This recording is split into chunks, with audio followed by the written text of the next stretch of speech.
वंचित बहुजन आघाडीच्या हक्काचे उमेदवार निवडून देण्याचं आवाहन सुजात आंबेडकरांनी केलं। तालुक्यातील वल्हांडी येथे जिल्हा परिषद व पंचायत समितीच्या निवडणुकीच्या पार्श्वभूमीवर वंचित बहुजन आघाडीच्या प्रचार सभेत राष्ट्रीय अध्यक्ष प्रकाश आंबेडकर यांचे सुपुत्र सुजात आंबेडकर यांनी उपस्थित अफाट जनसमुदायाला संबोधित केलं।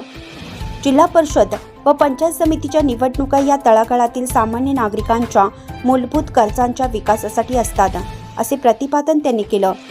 सत्तेत बसलेल्या भ्रष्टाचारी व जातीयवादी नेत्यांना आता सभागृहाच्या बाहेर काढण्याची वेळ आली असून या संधीचा उपयोग सुजाण मतदारांनी करावा, असं आवाहन त्यांनी केलं।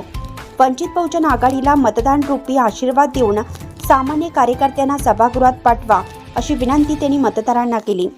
वंचित बहुजन आघाडी तळागाळातील सामान्य कार्यकर्त्यांना विकास व संघर्षासाठी संधी देते।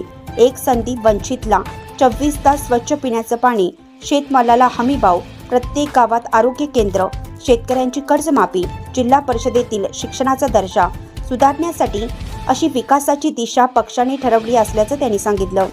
राज्यात वंचित बहुजन आघाडीने नगर परिषदांमध्ये 106 नगरसेवक तर महानगरपालिकेमध्ये 28 नगरसेवक निवडून आणले असून पक्षाचा राज्यभर झपाट्याने विस्तार होत असल्याचा दावाही त्यांनी केला।